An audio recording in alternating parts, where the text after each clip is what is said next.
Verse 1. Therefore, rid yourselves of all malice and all deceit, hypocrisy, envy, and slander of every kind. Rid, in the usage of the word and the tense of the word, means once and for all. Done. Never going back. It's kind of like you'll see in the warm-ups if a guy's been sitting on the bench when you watch the NCAA finals or if you watch the NBA. And the guy will have his basketball player will have his warm-up pants on, and they got buttons all the way down. And to get them off, he just goes, pop! Remember? You know what I'm talking? How many people know what I'm talking about? Okay, good. All right. So you just go, pop! And they're done once and for all. I'm in the game. I'm not wearing those anymore. And that's exactly what the tense is telling us, exactly what Peter is telling us, is once and for all, forever, never go back, be done with this vice list of 5 things. Because these don't crave the world, because these tools are tools of the devil, and they're diametrically opposed to God. Little interesting insight.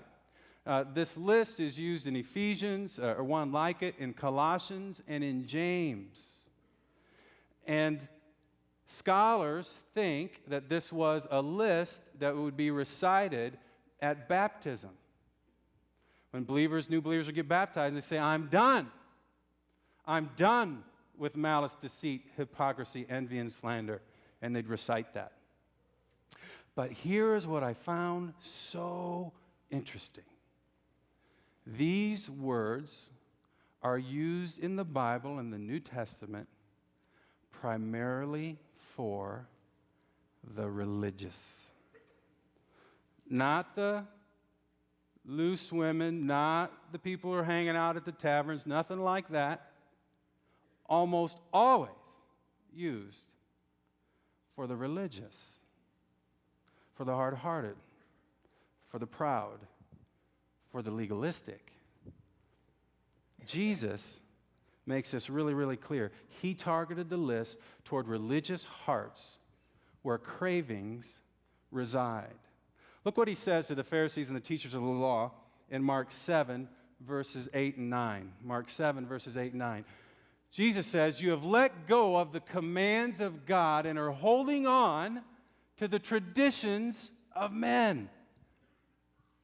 And he said to them, you have a fine way of setting aside the commands of God in order to observe your own traditions. Religion, legalism, put ahead of relationship, of love, because of a proud heart who wants to gratify its own sinful desires. He goes on to say, to explain that this is an inside-out deal, that the craving comes from the heart. Verse 20, he went on, what comes out of a man is what makes him unclean. For from within, out of men's hearts, come evil thoughts, sexual immorality, theft, murder, adultery, greed, malice, deceit, lewdness, envy, slander, arrogance, and folly. All these evils come from inside and make a man unclean. They are the cravings of the heart.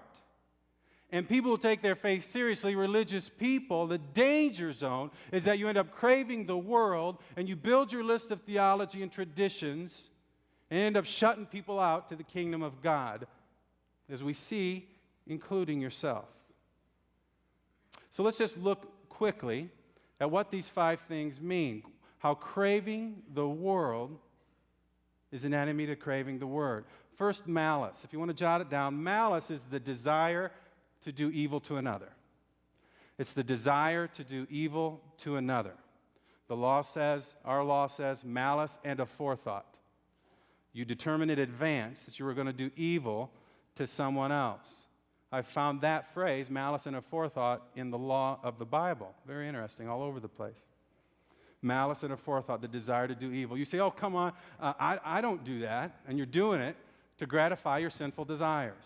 To gratify your sinful desires. You say, oh, I don't do that. Well, let me just ask you, have you had any malice thoughts, malicious thoughts toward Michael Shivo this week? Have you had any malicious thoughts toward a driver on the highway?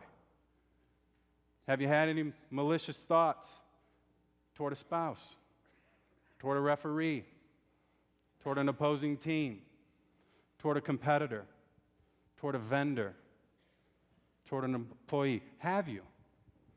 I was telling Susan what I was going to talk about while we were on our spring break and we're in our hotel parking lot ready to pull out, and I got a minivan, doesn't have a lot of get up and go, okay? I admit I like driving fast, but my wife likes driving faster.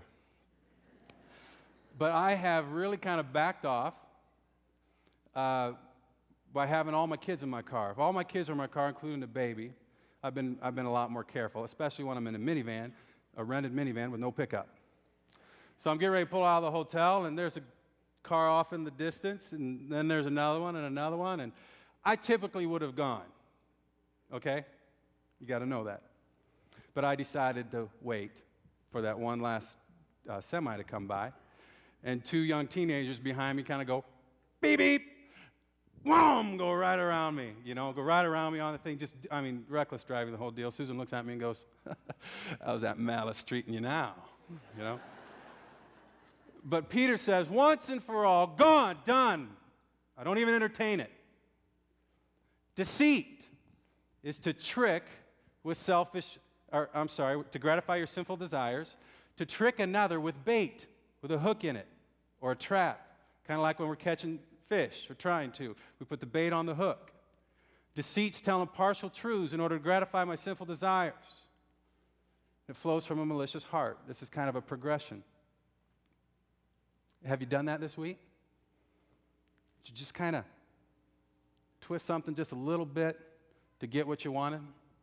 Make yourself look a little better than you are? That leads us to hypocrisy.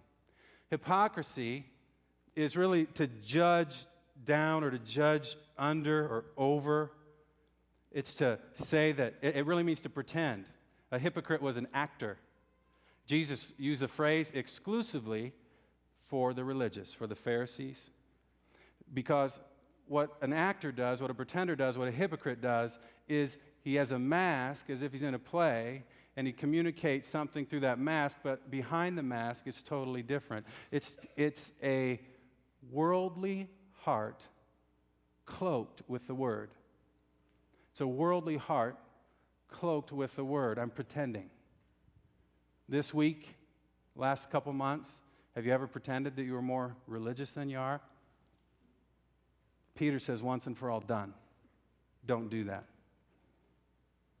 We do it to gratify our own sinful desires. Envy. Envy is to hate another person for a quality or a possession that they have that I don't. And I want it so badly, I want that quality or possession so badly that I'm going to hate that person directed toward another because I want my sinful desires gratified. This week, did you ever find yourself trying to keep up with the Joneses? Worse yet, did you find yourself desiring a spiritual gift or a role in the church that somebody else had that you wish you had? Peter says, no, once and for all, be done with envy. Declare the Joneses the winner and get on with your life. Be done. And finally, he says slander. Slander is to speak evil or untrue words about another person. Why? To gratify our sinful desires. Have you slandered anybody in the last period of weeks? A driver, an employee, a vendor, a competitor, a customer, a spouse, a son, a daughter, a parent, a grandparent. Peter says once and for all, don't do it.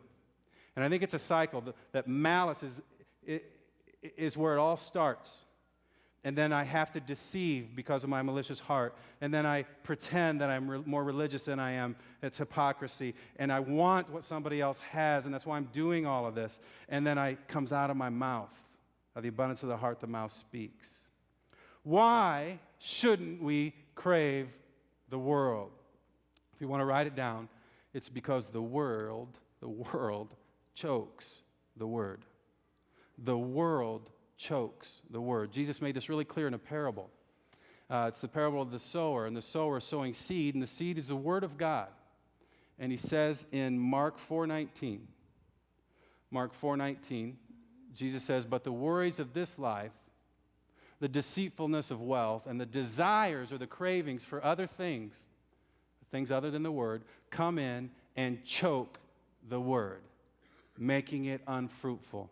When we crave the world and the world's ways, that which is opposed to God, when we crave that, we choke the word of God out of our lives and we become unfruitful. And it goes deeper than that. Paul says that if you envy, if you are characterized and known by envy, if you are characterized and known by slander, you will not inherit the kingdom of heaven.